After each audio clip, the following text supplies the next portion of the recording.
Welcome to the latest episode of the Influencers Podcast, and what is actually a mini series inside the Influencers Podcast, which is the Life Until 23 series of the Influencers Podcast. In this mini series, we'll be talking to many of the musicians involved in my debut album titled Life Until 23, although the conversations we'll be having will be about music and the guests' musical journeys in general. In this episode, we have a Mridangam protege who has developed into one of the most versatile and unique all-round musicians you will ever see. While continuing to excel at his main pursuit of being a mridangist at Carnatic concerts, he has also developed skills in various other percussion instruments alongside electronic production and composition as well. While being a strong upholder of some of South India's most valued musical traditions, he is also at the forefront of artistic innovations through endeavors like To Groove is Divine, Snacks, among many other experimental and collaborative works. I'm so glad to welcome onto the podcast mridangist, multi-percussionist, producer, composer, woodworker, app developer, actor, model, and so much more. It is indeed Sumesh Narayanan. Thank you so much for coming Hey, on. thanks for that intro, Nishad. I think that's probably the best one I've got so far. Thank you. Anything I missed from that list? No, actually, Oh, yay! pretty much all of it.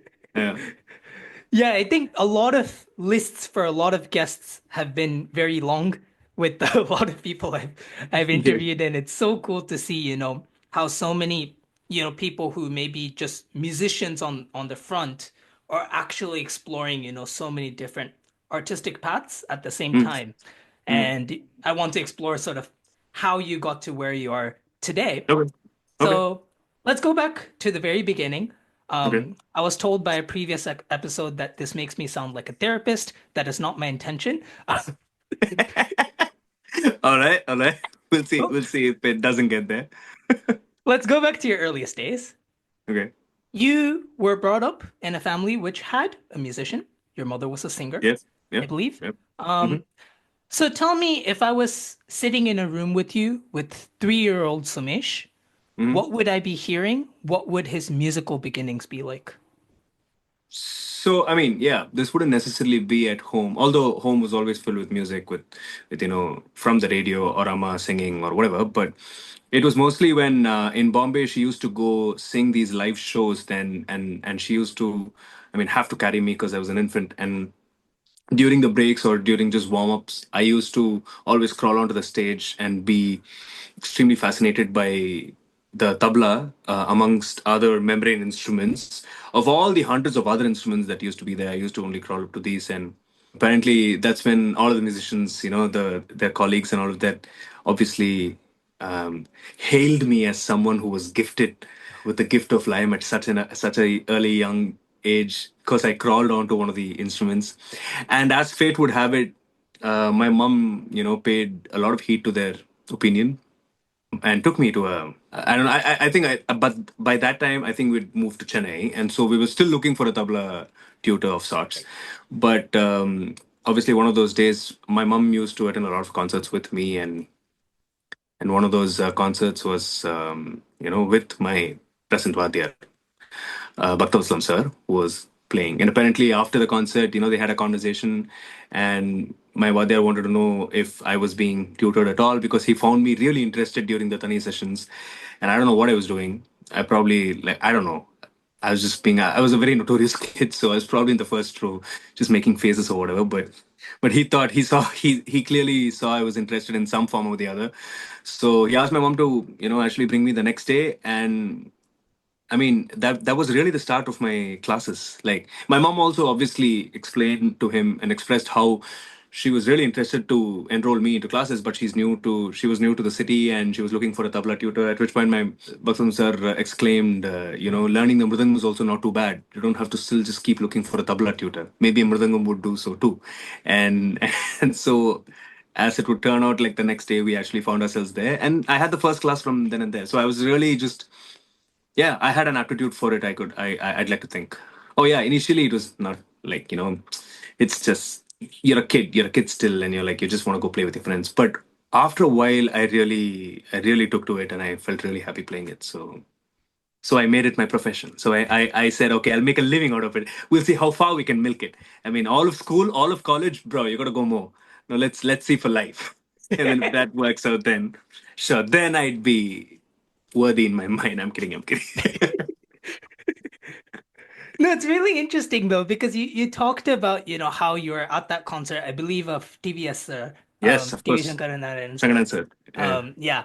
Yeah, I heard the story of, you sort of sitting in the front and you were sort of Yeah. sitting next to the mridangam the whole time and Yeah, the yeah, yeah. So I and used to have a Milton water bottle. So I think I was just like tapping on it, and I was just like really invigorated with this performance. And I was like, whoa, like what is that sound? That's so cool. Like, and obviously, I really was amazed to just see the fingers produce that kind of sound. And I'm like, that's so cool. Like, I would want to play something like that. And I obviously, by the looks of it, I was already drawn to it. Like, you didn't have to try hard. Mhm. Like, you could just like make me sit for hours together doing something like that. Yeah, it's really cool because you clearly sort of had a sort of interest or almost this sort of obsession with rhythm from day one. But was Mm-hmm. it really just sort of rhythm that captured you, or was there sort of something about music in general which you were sort of drawn to? That's a really interesting question. See, right about then is also when I was also like, I don't know if this was like an outcome of what just used to happen at home as a routine, or I consciously took to it, but I would also constantly just be singing in one form or the other. Like whether it was classes at home for Amma, for other students, and I'd just be this kid who's just like sitting or walking around all the time. And sometimes she'd just pull me in and make me sit down in the class, and I just sit down, sing a couple of songs, and just run away again. Uh, so it was one form or the other. I used to always listen to these varnams. I used to always listen to these geetams, and a lot of basics went on at home. Like one of these days would be like a performance that they would do, so a bunch of bhajans would show up. So I just used to be just singing like most of the time. It's just like what Amma had classes every day, and you're right in the middle of that. I would have just come back from school or whatever. Like, is this happening? Like at one point, my white noise was that. Like my white noise was that. Oh my god, that's a tongue twister. Anyway, but then after that, I also went to a completely different school. Like if home was this, well, I was just learning, so it's just a bunch of. See, initially, I started performing 5 years into my training, right? So for the first 5 years, it's obviously a lot of classes. You go sit down with your vadyar, but all of it, most of it was also going to kacheris with your vadyar and just sitting next to him and just like taking it all in. You're right on stage next to him. Like he makes sure that happens. He'll drag you on, like you're sitting on stage with me. You're not going sitting down, and so you're really right there. And you learn a lot of things. You learn how alert and how focused everyone is on a stage, and a lot of the energy that comes together is actually very real. Like once you're there, you're like, oh my god, I can't play the fool. Like this thing is serious. Like, and once in a while, he looks at you and he's like, and you're like, oh, what am I noting? What do you want? What do you? And you're like so alert, but he doesn't say a thing, and he just, and you're like, you need to figure out why he looked at you, and it's like, oh, I missed something. Oh my god, I missed something. What I miss? And then and so there's so much that's just like that just happens. And you learn so much, like those things you never learn in classes. And so a lot of these things are just attending concerts with your vadyar. Of course, a lot of it is music. Like you're always listening to a song, seeing what he's playing, hearing what he's playing, feeling it, like feeling all of it at different levels, like. But beyond that, there's something like which is really nice. As a performer, you acquire that a lot, and that is very performance oriented. So when you start performing is when all of these gush, this training gushes. Like until then you're playing what you've been taught in class, what you've been practicing at home. But when you start sitting on a stage and when you see the screen go up and everybody's looking at you and you really need to deliver, that's when your performance gushes in. And all of those things that you've learned or you've felt sitting there on stage right next to sir really comes through, and you're like, that's when you realize what it is to have noted some of those things, and what it is to apply them here, stuff like that. But yeah, so that was one side. The other side was school was just filled with all my seniors. I went to St. John's English School and Joni College, man. All my seniors were just Anglo Indians. Like you had like everyone was either playing a drum kit or playing the piano or playing the guitar or singing or writing lyrics or all of the above.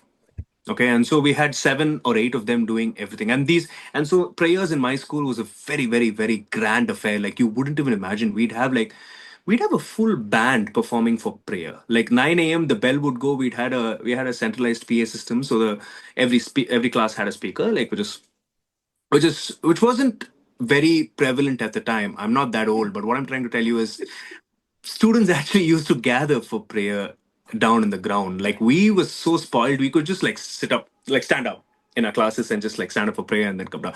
But point I'm trying to make is there was a PA system, so a bunch of us would actually gather every morning at 9 a.m. for prayer. We would select a bunch of us, like a couple of songs from this 100 song repertoire that we'd have. We'd have two guitarists, a keyboardist, sometimes a drummer, a bunch of choir. Like you'll have like 10 people singing these songs at different patterns and different harmonies and all of that. And yeah, well, it used to be like a 20 people choir. Like you have students doing everything, and it was so good. Like we used to perform for like 5 or 10 minutes every day in the morning. That it'll be a nice couple of songs, and it was all gospel, right? It's all filled with chords and filled with these voicings and filled with these like it's just so the embellishments in school. Like I didn't even think I was that was what I was doing, but the way we sat and figured out harmonies, the way we sat and gave parts to each of these people, and then I start befriending these seniors of mine and slowly start going to church every Sunday, and you see them slay twice as much there. They just look at each other and they're like, oh, and then and I'm like, what? Like, how did you catch that from what he said? Because the best part was I understood at some level that I was already doing this in concerts. Like after that full day of school, I'd actually go to Kapalishwar Koil and play a kacheri. Like I would change veshti and kurta halfway through the journey, somewhere behind a bus stop or something, and then quickly get into a rik and then go there and walk like 200 meters to get into the temple. And then I'd finally find the stage and I'd sit down and play like a proper, something that started with Nada Tanumanisham and just get into the zone. Like complete, complete opposite. And then next morning you'd be doing this again. And every time someone comes and starts voicing some of these songs or sitting down to ideate, I'm like, oh, so that's how a major chord is played. Oh, so it's just alternate keys. Oh, sweet. So what if you just keep going up? And all I wanted to ever do was just look at people play instruments. And well, that's how it all started. I then realized I just wanted to see people in their zone. And and slowly it started, and I was just neck deep in that, man. Even before I knew what other music was, I was listening to Led Zeppelin, Dream Theater, yes, Rush, Mr. Big, Porcupine Tree, like Daft Punk. I was listening to everything. I was like, at one point, I was Lamb of God. Like Chris Adler was my god. Like all I ever wanted in life was to meet Gavin Harrison, Chris Adler, Matt Gaska now, and I'm a huge fan of Snarky Puppy now too. But I started out. Have you listened to these the Yellow Jackets? The Yellow Jackets was one of Yes, the yes, yes, was yes. one of the best bands I've ever listened to, dude. Not to forget Simon and Garfunkel and Pat Metheny and all of that. All of that was, you'll have these different seniors of yours bring different. Like someone introduced me to Pink Floyd first. I lost my mind. I was like, why am I not listening to these songs? The first song I ever heard was The Trooper by Iron Maiden. And I was like, what is this music? This is brilliant. Like, I want this. And every song I heard was something like that. And I remember like for the first few months or years, I was just filled with Carnatic on one side, and I discovered Bon Jovi when I was in 11th. Oh my god, my pop desire just sprung up so hard. Like, and then I discovered Justin Timberlake and all of these guys, and I'm like, whoa, this pop side is cool too. Like, of course, MJ for the longest time. But I just listen to a lot of stuff. I just listen to a lot of stuff. And for me, the best part is I really hope I don't change. But for me, the best part is I'm intrigued by it all. I am intrigued by it all. Throw me everything. Throw at me everything. I want everything. I will listen to everything, dude. I will listen to, like, I used to be a huge fan of Nirvana and now Foo Fighters. I know almost all their songs. And well, yeah, Dream Theater for life. Dream Theater. Yeah, I still go back to, of course, Portnoy and his winery dogs face and all of that. Those bands are something else. Either and then Odane, I want to come back to Parimala Ranganatham by Dikshithar. You gotta make that complete shift. Like you're just like, and then you listen to that Hamir Kalyani and all, like bro, what is life, man? What does life even mean? Like, what do I need to do to just be in this music all the time? And I don't have to like, why am I even playing? Like existential crisis and all of that. But then you're so glad that you're able to enjoy something like that. It's just like back and forth, back and forth, back and forth, snip, snap, snip, snap, snip. And yeah, and that sort of tires you out, and before you know, you're graying, and you're 33. So Oh my gosh. Okay, there's a lot to unpack there. Um, let's take it from here.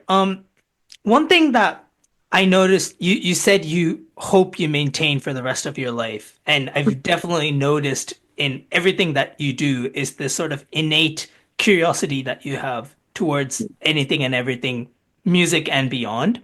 And there's this interesting story I heard about you. Confirm if it's right, please. But basically, during your school days and during school time, you would spend all of your lunch periods asking your teacher if you could not do what the other students were doing, not be with them, did I tell instead you go. this? No, you didn't tell me this. Oh my god, who told you this? I have my sources. Don't worry. I have not told many people this.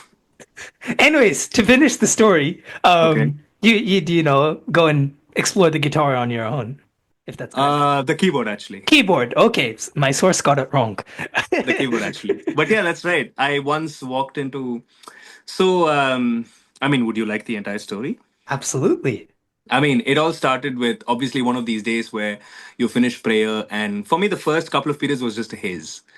I'd finish prayer, I'd load up all the instruments into the computer science lab because that was the only lab that had air conditioning back in the day. And it was also very close to where we'd assemble for prayer. So you just take all of the instruments right into the room right behind you, keep it into a corner, you just pull the curtains in, and they're just like, they're just standing because you take it every day.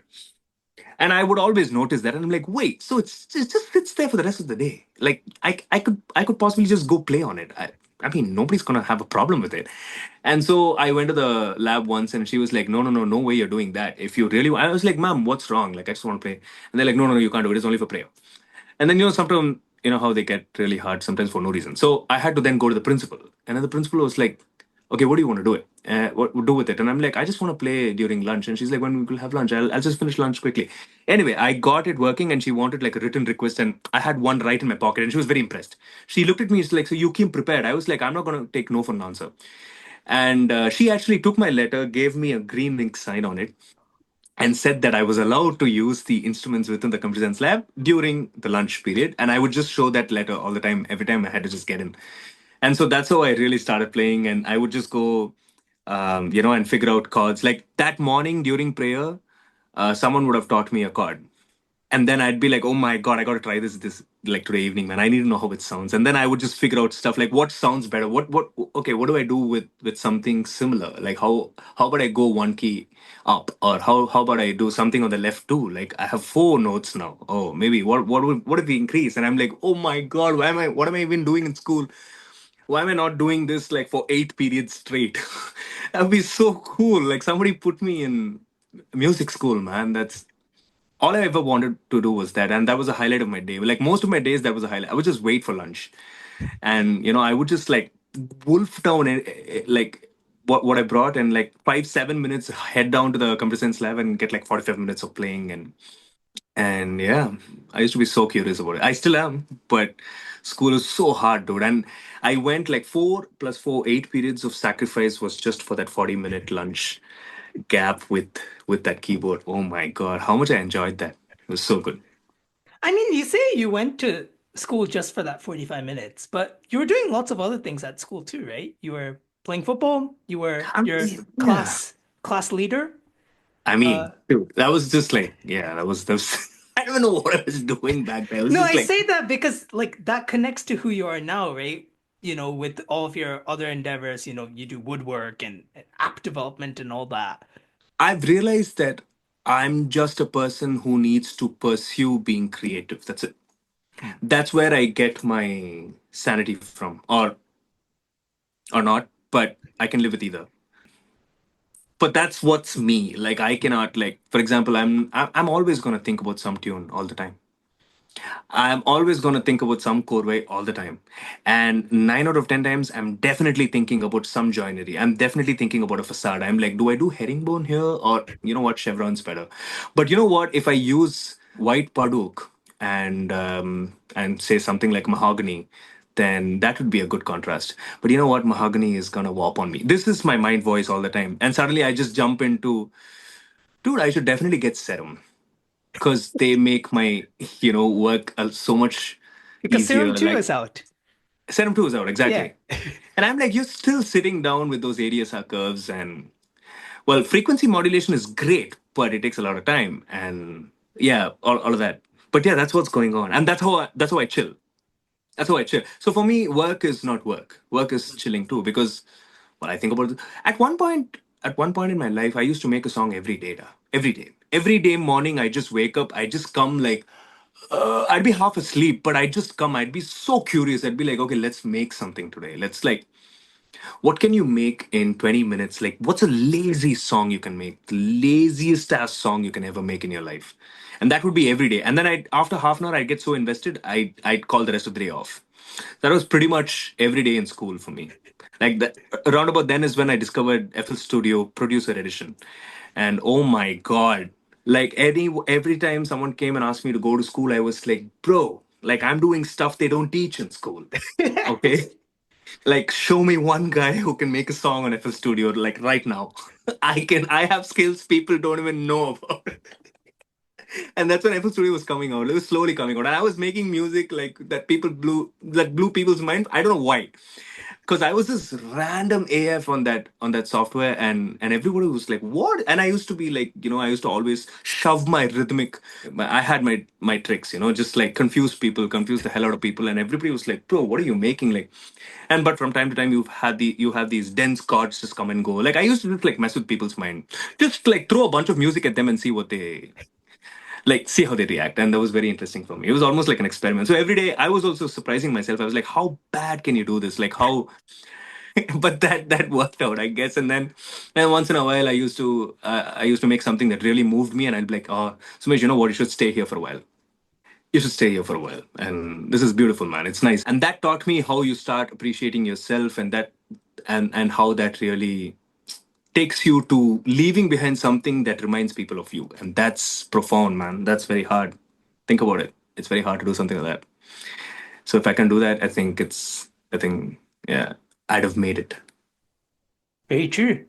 Mm. You were talking about having something on your mind all the time, and this is an audio podcast, so people won't see this, but you are Right. juggling a ball as you're talking to me right now.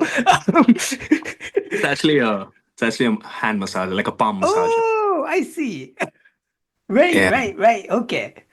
The Well, only kind of massages that you don't get is a palm massage. Think about it. And that makes a lot of mridangists, including me, very, very sad. Because even if you can get one, it doesn't seem to work.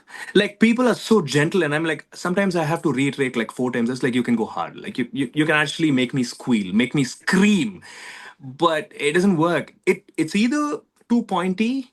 The fingertips are too pointy and it starts hurting you like the way you don't want it to, or it's just too soft. Like my hands have been through enough that a soft massage is going to be it's going to be cute to it. Like it's going to be a good warm up, right? But and I do like have a little bit of stress in them from time to time, wait. playing the mridangam and all, but and woodworking and other instruments and just generally lifting weights and not taking care of myself. So this palm massager comes in real handy. I don't know what it's made of, but it's good. Feels great. That's great. You are, I can officially say you are the first guest ever to be massaging himself while participating in the podcast. So congratulations for that I'm prize. I'm very proud of that. As you should be. You should add that on your list of accomplishments on your website. But no, the point I was getting to is the idea of creativity and just having these random thoughts at random times versus the need for focus, right? Because obviously, especially in the Carnatic discipline, like focus is so important, right? To be Mhm. disciplined, to be focused at what you do. What was that balance like between the side of you that would just think of random things at random times and that just had a crazy mind versus the side of you that, needed to be focused at your craft? Like, how did that balance work? Focus means different things, man. And growing up, I had one very, very evident flaw, in that I was really, really confused by numbers and the usage of them. Okay. I mean, I wasn't dyslexic. I don't know if I mean, we're all dyslexic. We're all on a spectrum. But for me, if you threw numbers at me, I simply wouldn't get anything. Like, I was someone who completely worked with my ears. Like, if you say, Sumesh, so the 64 matra koro, so basically 64 for 16 aksharam, so 4 each aksharam, and then, so 2 avarthanams if you start, so aditalam is basically 8-beat cycle. So Yeah. if you're going to be starting to throw like those kind of numbers at me, you've lost me at 16, right? I feel Um, so bad. I was doing that during a recording session. no. I mean, now I have ways to work around them. So Okay, okay. the beauty is that the problem was sort of discovered early in my training, and my vadyar actually, really caught it very early. Like, he would see a certain anxiety in me building up the minute he packaged these case scenarios differently. Sometimes he wouldn't utter a word and he would just play, and I'd be totally fine. He'd play something, I'd repeat it. He'd play a bigger one, I'd repeat it. He'd play a longer one, I'd repeat it in 5 times. He'd play another variety, I'd take about 10, 15 times to repeat it. But it was just mechanical. Like, there was nothing, there was no, there's no sort of, encouragement or discouragement.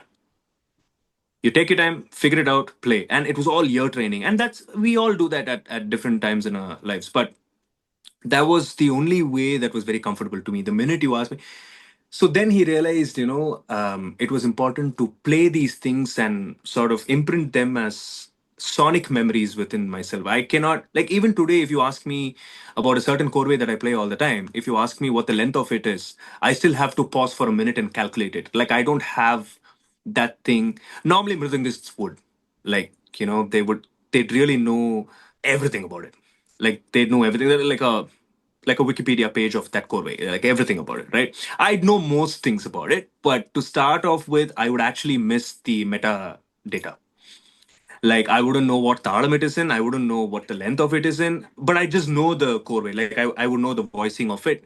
And sometimes that's also why, and that probably led to the bigger problem, bigger flaw that I was talking about is memory. Memory was like, I have zero memory. I cannot remember stuff at all. And so I started to really, be bothered by that fact. And I was like, okay, how do I? And I used to be a very lazy, I still am a very lazy guy.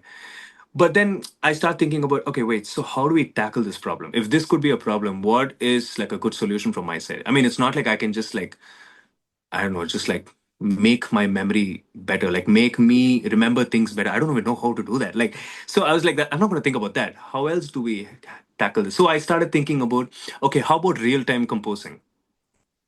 So that way, you're obviously playing something potentially fresh and different and unique every time, whilst also having negated this requirement of remembering something. Because, I mean, if you do remember, then obviously use it. But if you don't remember, don't beat yourself about it. Because we've established that's a problem with you, and we're trying to find a solution for it. So it's okay. You don't have to go back to it being a problem. Now finding solutions. So that's when I really started like working on, okay, how well can I compose? Like in everything. Like if I'm playing a tani now, what is something I can do that does not require me to remember anything? And sure, what do I have? What are my strengths as far as remembering goes? Like my memory goes. Like I can remember most things. Like I wouldn't forget a mohara to aditalam. Like I wouldn't forget, a few of the core ways that I have in Mr. Chapel. But you know what? I'm not ashamed to say this. At any given point, I would probably know five core ways in a given talam. That's all. That's all. And it's very likely that those are the only five core ways I will keep thinking every time I come back to this memory box. Like it's not like, I think of five different core ways every time. No, it's only these five core ways that I always think about. And sometimes one or two just peep in and go, but for the most part, it's this. But what happens is, as a kid, very early in my performance stage, I could sit on a stage, and by the time you're done with your main raga alapna, I could have written 10 korvais and 10 mohoras very easily, of different shapes and different sizes and different colors. And I would write three in Tisram, I would write three in Kandam, I would write three in Chatusram, and I'd say, okay, this I can present in this way. That I would have just written five Tanya Vartanams in that time. And so I was actually extremely, I don't know what's the word, complacent in the Right. fact that, I mean, bro, I can just like, I don't give a damn. Like, no, nobody needs to know. Like, I'm not telling this to people at all. Like, they can just figure out what I'm doing on their own. I'm not going to help anyone figure out what I'm doing. Like, because if I do it, then I'm gonna get flack for it. Like, Yeah. I'm gonna be talked down, and it's like somebody's gonna see the problem and not see the solution. And in fact, most people are gonna see the problem and not the solution. And now that I've said this out, I still run that risk. But hey, you know what? I've started to not care about too many things. That's a good thing. You should do it too. You should try it. So now it helps. But back then I used to be very, like intimidated, and I was like, oh, nobody needs to know. And sometimes once or twice, like these old chords would come. The best part is when you start playing it, sometimes somehow it is in your muscle, but for the most part you do not develop enough confidence to pull something like that out. I've worked on it since. Mhm. I'm saying for a good amount of time I used to just do this. I used to just compose. Every concert used to be a new corvée, every concert used to be a new mora. Once in a while I still have these reservoirs of known stuff. I could just fish one out if I'm not feeling up to it, or if I simply don't get anything that day. Like sometimes I hit a block, sometimes I'm like zero. Like an entire concert would go. I would start thinking about something at Varnam, during Varnam, and by the main song, I still would not have a complete idea. I would have like 99 incomplete ideas, which I still can't use. Like I would just start, but I'd hit a dead end. I would shift. I would just start, hit a dead end. It's like a maze. You just like keep turning, but you're nowhere close to getting out. You're still walking. But since then, I've sort of um, come up with these molds within my head. In fact, that's exactly what I was recording right before you called. I was actually putting together a series where I talk to you about different concepts within mridangam composing and performing, etc.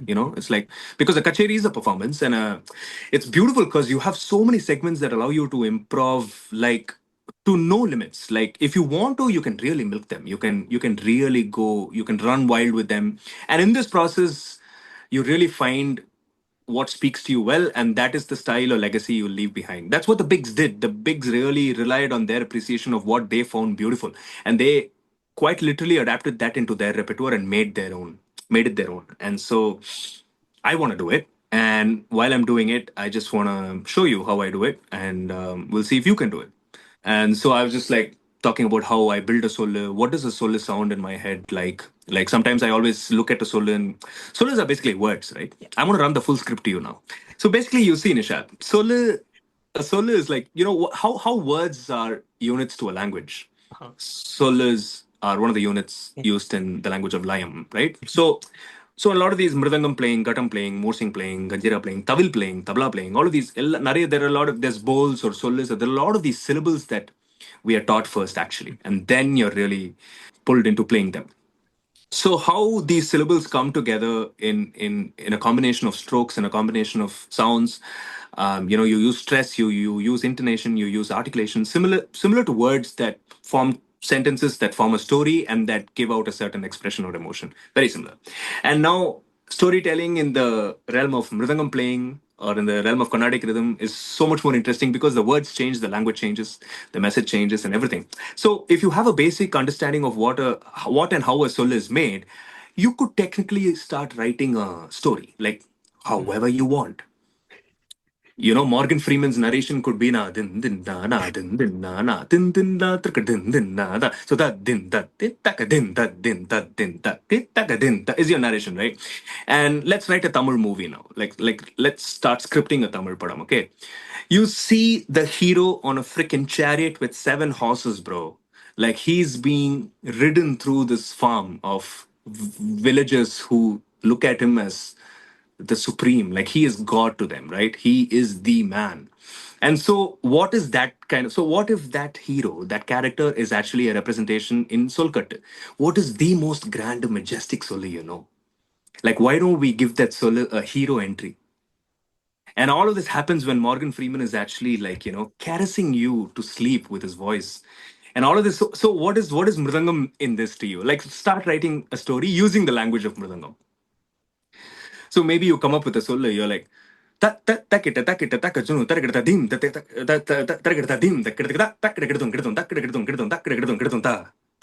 tin, tin, tin, tin, tin, tin. Takajunu, Targadin, Takata, then Lakadin, Takadun,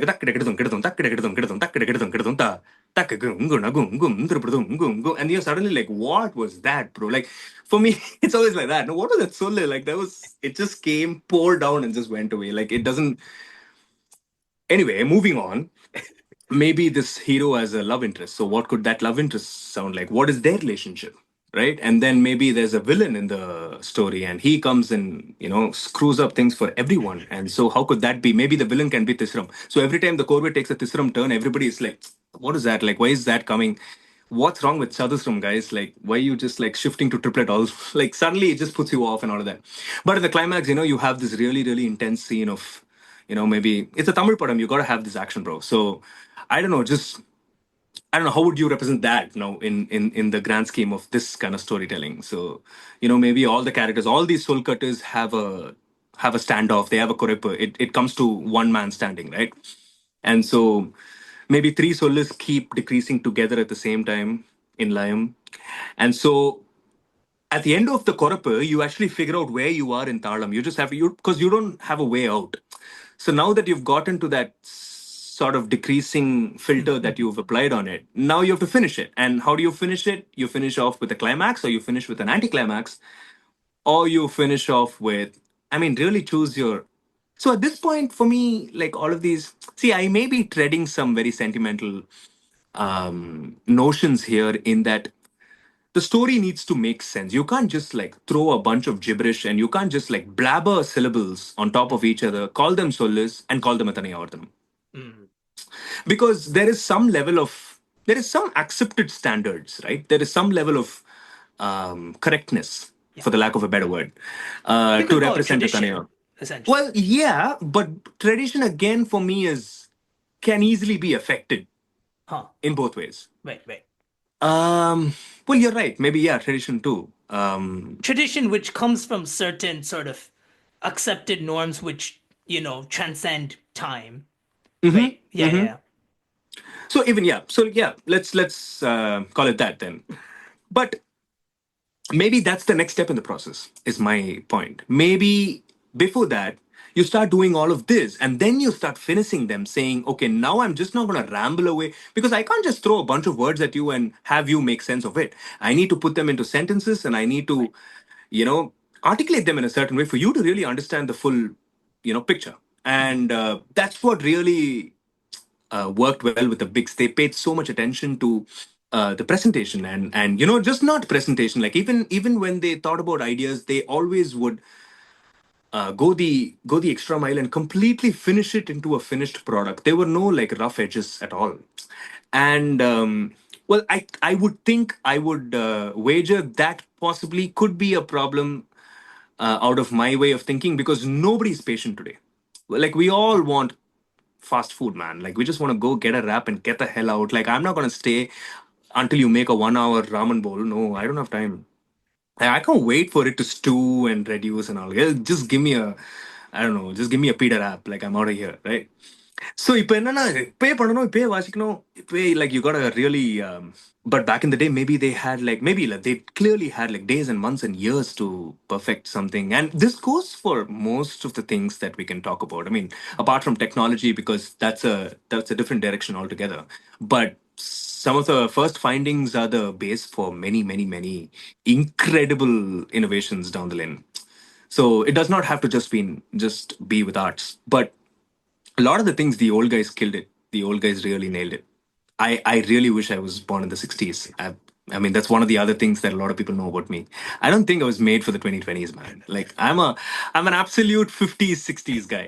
Like I would go to my shop, like, slowly start chiseling a block of wood and take like 7 months to finish it and still be proud of it. But yeah, that kind of that kind of pace really matters when you're doing stuff like this. Like you can't really hurry a notion or a thought because your mind does not work in what you live in as physical time.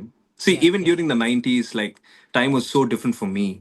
The 2000s, like when I was a kid, time was so different for me. Right now there's so much overload everywhere, and there's so much like I'm very stimulated all the time. It seems like 24 hours is too much, or quite opposite. 24 hours is too less because you consume a lot, and that's one of the things that I've been working around. I don't think I can. I mean, as such, I'm stimulated. As such, I'm thinking about some thing or the other all the time. I really need to work on trying to focus, trying to, because there's a lot of noise, man. There's a lot of noise, and sometimes when you're pursuing something that involves a lot of patience, it's not a great combination. Because patience is a virtue, bro. Very true. Yeah. So you were saying in your words the old guys killed it, but basically throughout 60s, 70s, 80s there was a whole group of legends Mhm. in terms of Mridangam who really sort of became sort of gods, or Mhm. that level, it that standard they set. Mhm. So when you're learning and you're aspiring to become like them, of course, there's one sense where you're going to learn from them and you're going to take and you're going to try to inculcate, what made them so great. But at the same time, there's probably a side of you that doesn't want to just become a replica or like a B grade version of what has already existed, right? Absolutely. What's that balance like between learning from the greats and still coming up with something new on your own? How's that something you navigate? What I appreciate from, or what forms my appreciation from listening to, like playing from the past, like performances from the past, is obviously my soundboard to when I start composing stuff of my own. I mean, when you ask what the balance is, I really don't know, because I'm not trying to achieve a balance there. I'm just trying to, well, okay, let me try and explain this in a different way. The kind of feeling that I get when I listen to some of the bigs play is very definite. It's very certain. It's a very pronounced aesthetic of mridangam playing that I really, really prefer, appreciate, and believe in. Okay, so it's a nice memory. It's a nice feeling that I'm able to, you know, like document. So every time I play something, I need to get close to that, and every time I make something, I need to get close to that. Mhm. So I would start using syllables and like blocks. I speak about that a lot. Like I really, I'm a big fan of the word blocks. I'm a big fan of Lego in the sense. I'm not too serious about it, but I'm fascinated by the idea. Like, I've started making wooden Legos, and the scale really fascinates me. Sometimes Legos can be really small, right? So what if they can be slightly big and chunky, but the function is the same? And you start making cabinets with those ideas. You start making modular, storage spaces with that idea. You make chairs and tables and benches. I mean, make whatever the hell you want, but the concept is the same. So I'd like to think of blocks and Lego as pieces in music as well. So when I start making compositions that involve these syllables in a certain format, see, obviously if I'm making a mora, my appreciation towards a certain aesthetic or towards a certain kind of aesthetics also comes from the different moras that I've heard in the past and appreciated. Right, so I'm able to categorize really well. So why I said that is so that I choose my blocks in that direction. Like if I'm making a solo, if I'm making a chorway, there are some chorways that I really like, and those may be in the hundreds. And that's the best part. Your vocabulary increases as you listen to so many of these, chorways that people have played in the past, the way they have thought, the progressions they have packaged, the symmetry, there's a lot of math behind it. So once you start dissecting all of that, you get sonic blocks, you get like hidden progressions, you get like formulae. There's a lot of reasoning, and suddenly that whole world opens up, and these kind of doors and these kind of worlds open up all the time. Like you listen to a recording, like 27 doors open, bro, and you're like, my god. And if you indulge all of these, no, you wouldn't time wouldn't be enough for you. I'm not even kidding. Like as a kid, I used to just like miss my bus stops because I would be inside a bus thinking about some core way, and I would just end up and I would just end up missing my stops by say 15 or 16 stops. Like I would be so far away from the city, and I'd be like, oh my god, I was supposed to get off like an hour ago. And I've done it. I've done it all. And well, that's my point exactly. It's like it's so big, it's so vast that once you get into it, and that's if you're as curious as me, I mean, you're doomed. But you can make it interesting. It's definitely I definitely suggest you make it worth the while because you're not going to be able to stop. Right.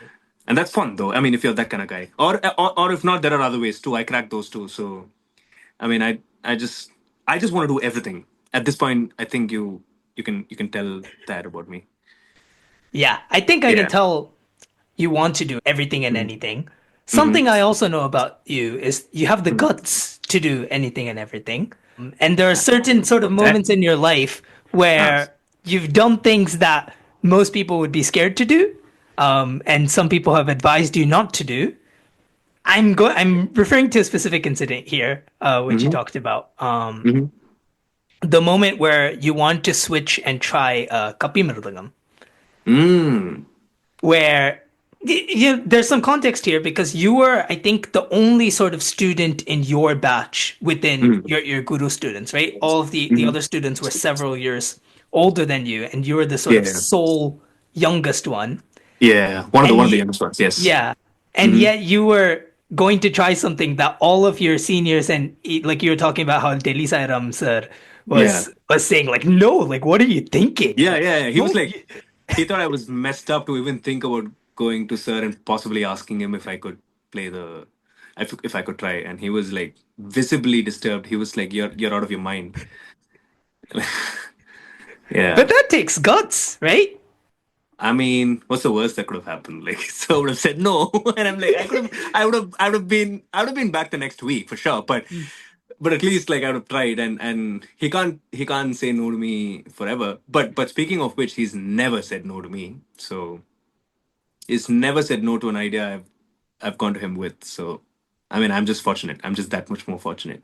I mean, if things went otherwise, it could have had a certain I don't know effect on my motivation or my commitment. But I mean, Sir was just like that much more magnanimous. He was, in fact, he was so practical about it. He was so pragmatic. He was like, "You want to play Cuppy?" I said, "Yeah."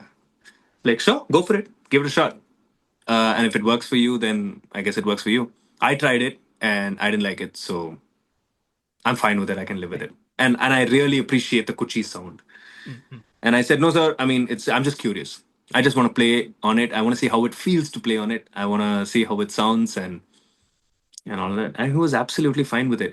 It was quite the opposite of what Saramana told me. Saramana was like, yeah, Saramana was quite certain that that was my last day with Vadyar.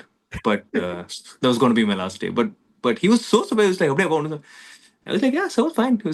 He just said, okay, go try. But he was like, be sensible about it. Don't take all your mridangams and change them into kapis. Just like make one kapi mridangam, spend months with it.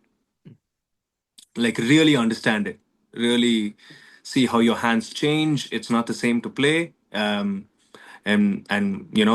you haven't even trained on one until now. So think about all that. Think about the bigger picture. Don't be in a hurry. He gave me a bunch of guidance actually, and just like, it was like, yeah, sure. And then I stuck on to Kapi for a while. I was obsessed with playing on the Kapi. And then I actually got back to Kuchi for a year or two. And then now I'm just playing both of it. And then it's so nice. It's evolving. This understanding, this affair I have with Kapi is just like, it's evolving. It's nice. Yeah, and we've been talking about these sort of two parallel journeys that you've had, right? One in the Carnatic realm, Hmm. one in, St. John's, and you exploring more sort of Western-based genres. Mm-hmm. And nowadays, when I hear you speak, you make a lot of connections between the two, right? I was listening to an interview of yours, and you were talking about how the sort of samba swing, the sort of seven Mm-hmm. beat groove, mimics the mishram that we have in Carnatic music, right? The Pandero, yeah. Yeah, the pandero groove in Pandero, samba. the Yeah, Samba in yeah, Samba. yeah. Mm. That thing. Yeah. Yeah. At what point did you start making connections between these two parallel journeys that you were on? I think all the time. Really, from the beginning? Yeah, yeah. It was all just feeding into each other. But I was only able to explain it after a while. Huh. I realized I was just doing this all the time, and quite naively, I thought everyone was doing this all the time Interesting. because a lot of people didn't. And when Huh. I told them this is what I did or this is what I heard them as, I mean, they were able to recognize because they also had a similar training. But to be able to reproduce that, or even, it's not just about reproducing, but to be able to comprehend what that information is to you, and to be able to apply it somewhere. For that, you needed a certain aptitude. Hmm. In a not so humble opinion, I'd also like to add that that amount of mapping to, like, sound mapping to what you already have in your mind, that's a product of your training. So when you Right. learn mridangam a certain way, but those sounds that you can map to something that you may hear out of the mridangam world. Now that amount of computation that you can do, that amount of mapping that you can do, is like, hey, this sounds like that, right? Is definitely one of the more rare and heightened appreciation, and even not just appreciation, even recognition that you can have. And that starts to, for example, when you're playing a bongos, you got to sound like a bongos player, man. You can't Yeah. sound like a mridangist playing the bongos. I mean, you know what I'm saying? It's that simple. It's Yeah. as simple Yeah. as that. When you're playing the cajon, it should sound like a cajon. You can't have me play. You know what? So that's where the lines blur. That's a great crossroads to now think about. Okay, why not? But this why not is very, like, it's very cancerous in my opinion. Sometimes your why nots get so out of control, and that's when you lose all grip on, like, I don't know, being sane. Like, bro, you gotta chill out. Like, let's take. That's when you throw one hand on the mridangam and one hand on the cajon. Am I right? I mean, that was something. Yeah, I don't even know what went on there, and I don't even know why I thought of it that way. But I'm glad I don't beat myself about it anymore. Like, when I was starting, I was like, what are you trying, man? Like, is this even gonna work? But then I'd like to think later I found something. But you're right, that could have gone down a very dirty road. I mean, if it hadn't worked out. But thankfully, I'm able to do something that is not. I mean, it's not all that bad. But when you play a conga, when you slap it, when you play like a roll, it needs to sound like a conga player playing it. Like, just as how you would not accept any amount of, I mean, for the lack of a better word, mediocrity on a mridangam sollu. And if you play something a certain way, a certain way, you need to hear those stress points. You need to hear those, like, you need to hear the finesse in it, and that comes with thousands and thousands of repetitions, and actually spending hours of playing, just mechanical playing on it.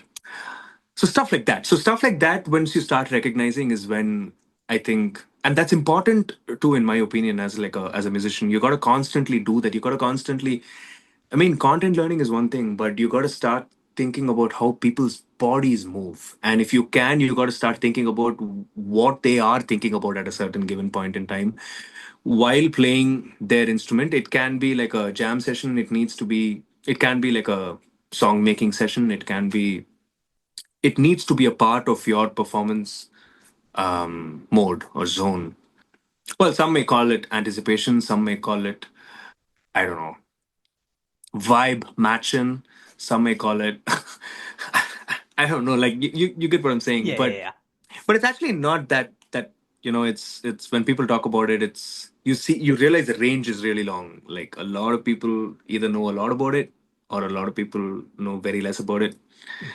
But it's something. It's an interesting conversation to have. Sometimes I've learned a lot from people that I didn't even know could have a conversation about this, and it helps you see things a lot differently. And maybe someone as distracted, and someone who's also craving so much variety all the time as me, also has comfort zones, and it's important to recognize them and just like get out of it. And these things help. So, well, we went on a tangent there, but there's something there. There's something there. No, one thing I find interesting, and just sort of connecting it a little bit to my own musical journey. Hmm. Hint to the listener, he just dropped his massage ball. I almost dropped it. Oh, okay. Back on topic. We were we were talking about, you're talking about how, you have all these different interests and, how you're fascinated by so many different things. And I think one of my biggest sort of challenges right now is being fascinated by too many things Mm. because music is just crazy, right? Mhm. It's just, there's just way, at least you've managed to whittle yourself down, at least broadly to rhythm. I haven't even managed to do that. But like even within rhythm, right? Like, I mean, sure, yeah. there's so much to explore. Do you ever feel lost? All the time, dude. Like all the time, and to the point where you're like, okay, what do I want to do anymore? Like I've been thinking about 100 ideas at the same time. Mm. Sometimes you're like, yeah, that's only going to burn you out. And so, but lost in what sense? See, the minute I think I'm lost, I don't think I'm lost anymore. That's the best part about it. What do you The mean? second I realize, the second I realize I'm lost, I'm like, what do you mean you're lost? You have so many ideas that you can just start an idea, and I'd be like, oh yeah, that's true. I have quite a few things that I can start with, and so I'd like to think it's that simple. It's a lot simpler than it seems. So if you're feeling lost, just think about, well, but first I'd like to think what you mean when you're lost. No, as in you don't know where to start.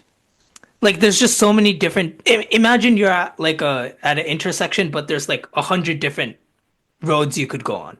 Exactly. So you're thinking Right. about 100 ideas at the same time. I was Right. right. Like you're Yeah, just yeah, thinking about a lot of things at the same time. yeah. Yeah, maybe we just like overthink all the time, man. Maybe we don't have to think about so many things. Like I was talking about something very similar to this 2 days ago. In fact, as early as this evening. I think thinking takes most of our time. Sometimes, as much as thinking as an activity was glorified, I mean, for the longest time that we know, I'm quite inclined to think these days that thinking actually is or could be something in the way of excellence. Like sometimes you shouldn't think. Sometimes you just got to do it. But what you want to do and how much you want to do and how you want to do it is something that you decide for yourself. So anger you got to think. Anger you got to like really reason why you're even doing all of this, and that speaks about drive. Because if you're not even ready to do that, then this is probably not for you. Mm. Flow of fundamental problems you can't, right? Like you got to Right. like really get to a place of problem solving. You got to get to a place of troubleshooting. Yeah. You can't be the trouble there. Like you can't be the trouble in itself. Like that's not going to help. Yeah. But once you've gotten there, I think, for example, like I don't know, if you'd feel lost, what would the first few things be? I don't know, if you're lost in a certain tune, if you're making something and you hit a dead end or something like that, or if you're even lost as like, why am I even doing this in the first place anymore? So slightly bigger, like finding your purpose and all. I Like it mean, could be different things. there's different dimensions to it for Yeah. sure. Yeah. I was thinking more so like just to sort of put it like where I'm at, for example. Like I'll start from the solution and that'll explain the problem. So Mhm. I've sort of decided that I'm going to sort of allot a certain time and just dedicate it to learning about one style of music. Mm. So I've spent the past 3 weeks just listening to Jobim and Bossa Nova, Mm. Mm. Mm. right? And I want to make sure I understand at least the fundamentals of that. That I know Okay. what the chord patterns are, that I know what the sort of strumming patterns are, that I know, where things go around on the drum set and percussion instruments when it comes to bossa nova tunes, what the harmonies are, etc., etc. Right? Are you like type A? What does that mean? Like extremely organized, very disciplined. Like you need to have all of these steps, or you need like a to-do list by 7 a.m. and like you need to, like, if you're making a song, everything associated to that song, the recording sheets, the timings, the musicians, their names, the chord sheets that need to go to them, the notes, the notations, etc., etc., etc. It's all like filed and color coded. And are you that guy? Like, Not, I'd say 70%, not okay, that explains a 100%. lot. No, that explains a lot. Explain. The way you want to now spend, like a definite amount of time on each of these styles, perfecting it, understanding it, and all of that. I'm not that guy at all. I don't have that kind of Really? patience. No, no, no, no. Then how do I'm you not. learn about things? I'm not that kind of, like. I'm a very very simple guy. I tell you what I do. You're so much more evolved. Like I don't even do these kind of things. Like I just listen to something and immediately I have a language of its own in my mind for some reason or the other. This is Right. by the way, this is not a strength. This is not like a power or anything. Like, because Okay. I don't want to say that. Uh-huh. This is actually shortcut. This is actually so smart in being able to, like, for example, I'll give you a very interesting thought experiment. Can Okay. you watch one episode in Korean? Or you know what, you grew up in Japan, maybe you do a better job. Okay. No, Can no, you no. watch one The answer's episode? no, by the way. The answer's Okay. no. No, but can you watch one episode in Telugu? Okay, we'll give you a different language. And at least gibberish to me how Telugu may sound like. And you got to do a decent job. You can't just like gibberish your way and just call it like your gibberish should, like, at some level legitimately and genuinely sound like something that could be in Telugu. Like, I don't know. Matle Ooh, Chuklavanti. yeah, Like, yeah. I'm so sorry, Telugu speaking folks, but this is in no means to speak ill of the language or anything. It's just like a A thought experiment. Yeah, yeah, yeah. Makes you know sense. what, you can even take Tamil. Right. Oh, do you speak Tamil? Yes. But okay, yeah, speaking a language doesn't help, which is exactly my point. So when you learn a new language, when you learn something that could not have been in your mind before Mm. in any form, like sounds okay. If you listen to a mridangam of a sound, the sound of a mridangam, sorry, and you say this is the mridangam, then you're not really speaking its language. You're just Right. identifying the sound. Yeah, yeah. But then if I would ask you, okay, like, tell me something that a mridangist would play, or tell me something that sounds like konokol within mridangam. Tell me Mm. something that resembles a sollu. Tell me something that resembles a nadai. What is tisram in mridangam? இப்படிலாம் வந்தா, okay, you make music, right? Like, so when you're sitting down for a recording, you say, no, oh, இல்ல அண்ணா, like the second time around we can bring in the bass. So you're starting to think about sounds that you are hearing in a certain palette of mridangam syllables. Mm. Now that is language in itself. That is using words and alphabets in a certain way. Maybe the Mm. grammar is not great because you've not spent enough time with it, Right. but you've got the sound right. Like, you're like, okay, can I have just the right there because I like how the right sounds there. That then when you play really matches the tonic of my song, and so I think I just want that syllable there. Uh-huh. But you know what? When you come around the second time, when that's coming around, like when the motive comes around, I want you to play something in 16th note and more of that dum. I want to hear that dum more, because I feel that resonance speaks to this place more than something a muted Yeah. stroke would. And so, what are all of these things? So, like, even when you don't know what these syllables could mean, like now I'm going back to what possibly could be the world of language. You don't know what these words mean or these letters mean or why there is a P in psychology and all of that, right? Like, you're wondering all of you're wondering all of these things. um, even when you don't have answers to this, you're still able to use it, and that Uh-huh. itself is the first step into diving into the world of this language, that you can suddenly think about sounds and think about formations and blocks, and which is what I do. And in mridangam, I'd like to think I've achieved, say, skill level whatever. Mm.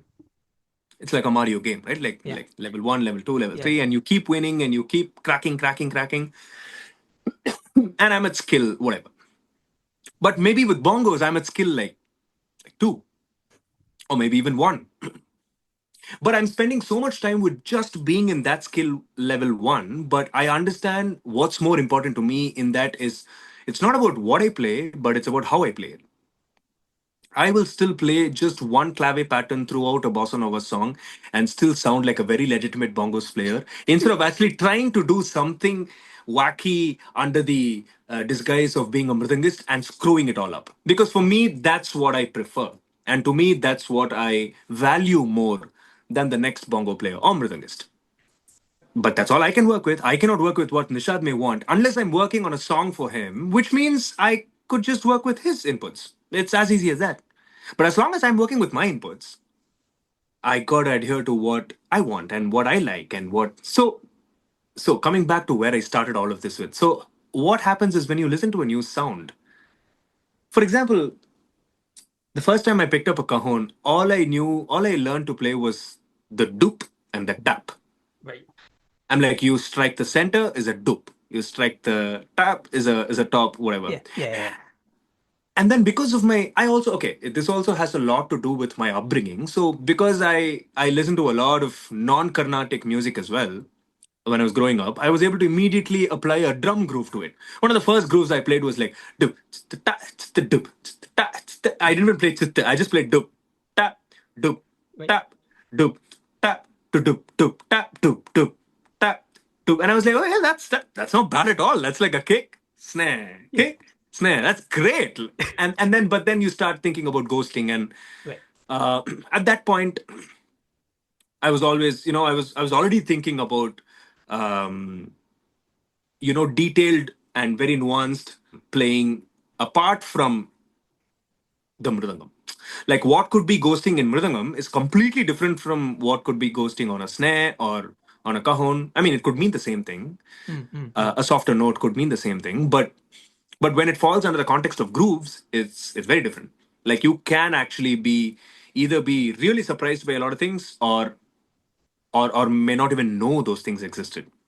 It's that even when the concept is so intact, it's the same thing essentially. But while playing, like especially when you're a hand percussionist, you need to know which finger to use, which hand to use, how hard to play, and all of that. It becomes a totally different. I mean, on paper it's so much easier, but when you start playing, it's like, my God, this is going to take a while. Like practically, it's not that straightforward, and you got to be a mrilingist to know that. But well, yeah, I've done the time. So அப்படி இருக்கிறப்போ, like under those situations, see, I'm not sitting down like you and actually listening to some of the greatest cajon players. I mean, I do it from time to time, Mhm. to be very honest with you, but I don't do it to actually learn. I'm so lazy that I'll do it to just listen to it. Like I am learning at some level, sure, one Mhm. would argue, but I'm not as like, that's why I asked you if you were like type A. I'm not as like this would take a lot of commitment, like to sit down, learn it, and I'm sure you're making notes, and I'm sure you're like practicing them, trying to understand them in your own language, which Right. is, I don't know, possibly keyboard playing, or maybe you're singing it, or you're maybe just starting to understand bossa nova repertoire, and you're like, okay, how does this feature in my songwriting, right? Um, at some level you may be even thinking about fusion. You're like, okay, what if I were to make a Carnatic bossa nova? Sure, like all of these thoughts have, I definitely have them too. So but what I essentially do is I don't really spend time with what needs to be spent time with. I just learn the sounds and I just make up my own stuff, and everyone seems to think that's cool, and so I'm just going to work with it, because being lazy actually is paying off. So I'm like, you know what, we'll come back to this later. Like people seem to like what I'm doing. Just milk it, bro. Like don't ask too many questions. Like don't overthink this. Just do what you're doing. I mean, as long as you like it, as long as you don't have a problem with it, and at some level people are okay with it, go for it. Mm. I mean, I wouldn't even care if you guys are not okay or okay, but but people seem to think very like like they're pretty impressed with some of the things I do. I'm like, you like that, huh? Sweet. I'll do more of that. Because at some level, I don't even know what to do. Like, I just want to do everything, but there's very little time I spend thinking about what I really want to do. Because that question is humongous in my head. Mm. I want to do everything. I always come down to that answer. Sumesh, do you want to play kacheris? Do you want to write your own songs? Or make woodwork like bespoke furniture? Or become an artist with wood? Or run a couple of companies? Or make electronic music, play in rave parties, psytrance, EDM, house, sometimes even write your own Carnatic rock songs. Bro, like you got to really sit down with yourself. But I'm like, no, I just want to do it all.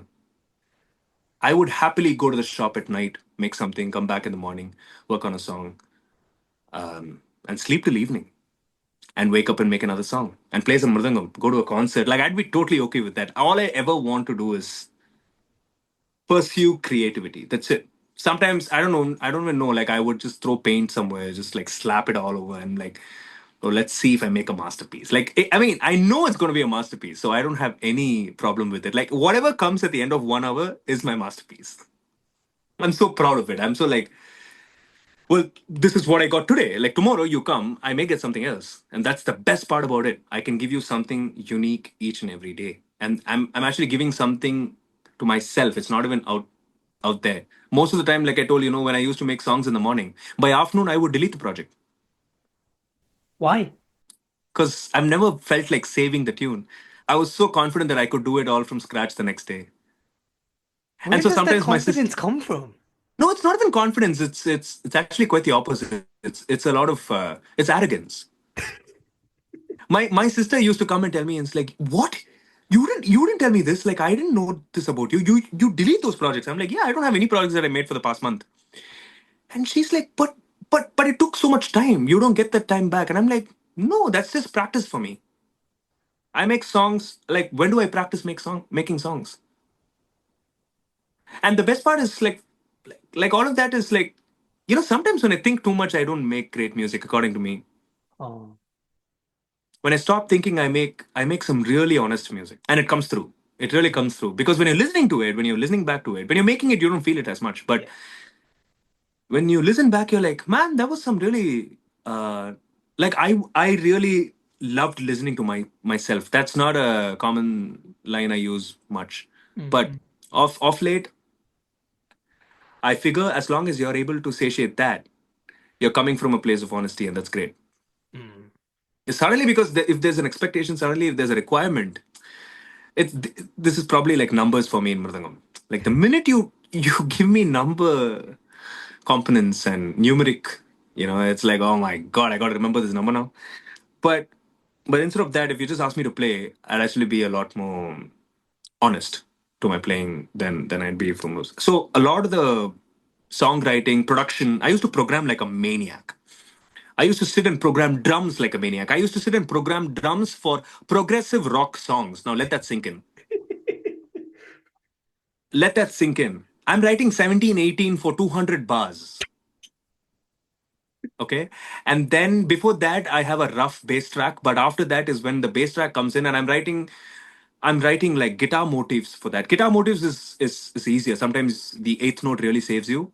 But if you're writing drum parts for a progressive rock song in 1718, you will want to burn that 30-second note.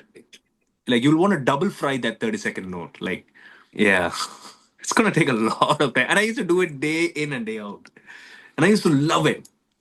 I used to go dan dan dan dan dan dan dan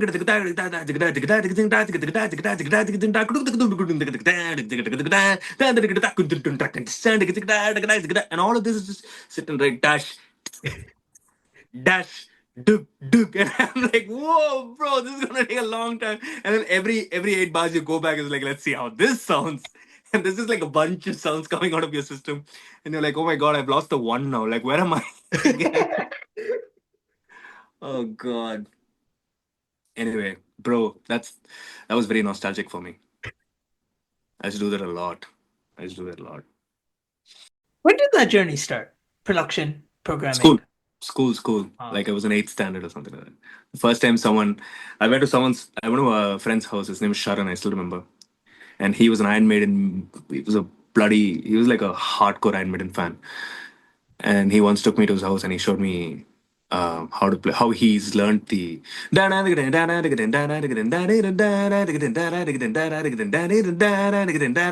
Trooper from Iron yeah, Maiden. yeah, yeah. And I'm like, what? Like, what was that? Like, that's so cool. And then a few months later, he showed how he had got this new software called FL Studio. This was possibly when I was in school, eighth standard, would have been 2005, like 20 years ago. Yeah. Like 20 years ago. So that was the first time someone actually taught me how to make a beat pat, like how to make a kick snare beat pattern, like Yeah, what yeah. quantization meant, what I can do with like a synthesizer, and what the knobs meant, and what. But the best part was all of those were sounds again. Like I was like, oh, this is like that's all. And there was like one and all of that. No, so it's all just sounds for me. I had no idea about what the words meant. I still don't, but I know what it feels like. I know when I need like I know when my 808 needs to duck beneath the kick, and I Mm. know I know what I need to do if I want that. Right, right. And but I still don't know what compression means. But I'll do it for you. I'll do it for you. Like sometimes I'd like to throw words in like parallel compression and make it seem like, oh my god, this guy knows his stuff. I don't. I heard it somewhere and I thought it was really cool. And every time I speak about mixes and compression I just throw this parallel compression term in, and sometimes granular synthesis and all makes an appearance like in conversations like this. People are like, bro, and I'm like, yeah. But inside, I'm like, I have no clue what that means. I'm probably doing it, but I don't know what that means. I don't know how you'd go about it. Yeah, it's fun though. Sometimes ignorance is bliss. Sometimes you just, I'll tell you the now to be serious. I'll tell you the Uh-huh. cons of that. In an attempt to label everything that you're doing, you actually miss out on what you actually want to do. Do you attempt to label everything you're doing? Sometimes I'm very curious. Sometimes I listen to maybe Mr. Bill talk about a lot of his production techniques. I'm a huge fan of Mr. Bill. Yeah. A lot of the things that he says goes over my head. A lot of the things. Mm. Maybe he's too fast for me. I mean he's a legend when it comes to Ableton, but I don't even know if it's because he's fast or he's that good. I think it's because I'm not even paying that much attention to what he's saying. I'm just paying attention to how the sound changes in my head. And that's Mm-hmm. all I want to know.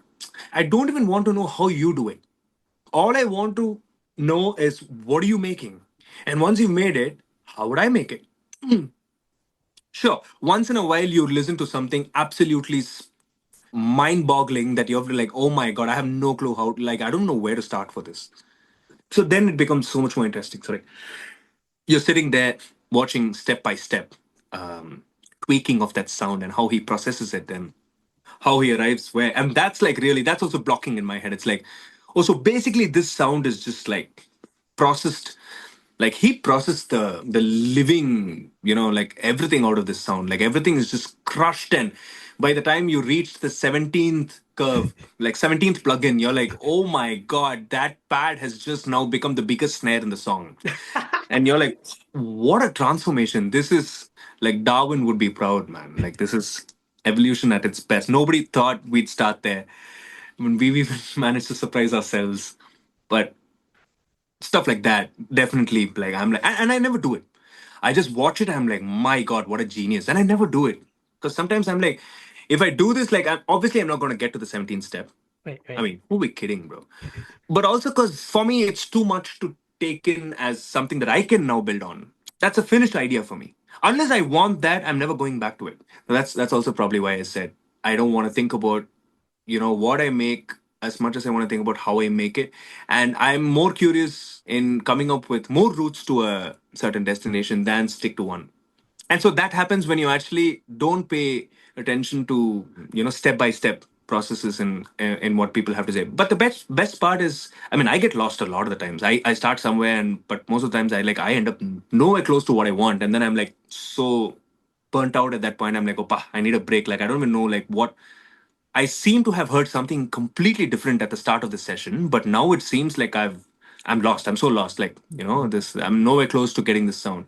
But by that point, I'm also thinking of easier ways to do it. So there's a different side of me that kicks in and all of that. But I'd like to think that this whole thing helps you not want to copy something, but just are curious enough to know what kind of sounds or what kind of techniques lie out there and try and find your way to it. It may take you some time. Sometimes it's really harder than, it's easy said, but that's what I'd like to think I do. And sometimes when you don't think about wanting to do that is when you're more honest to yourself. That's what I feel deep down.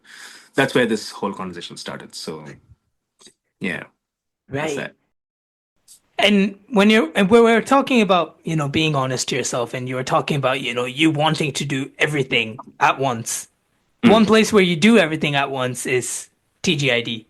Mm. Groove is divine. Right. And Mm. and that's really cool and really unique, but at the same time when it comes to you, it just makes sense that you do something like that, right? Where you throw in literally every possible musical element on stage and Mm. then you play with all of them at the same time.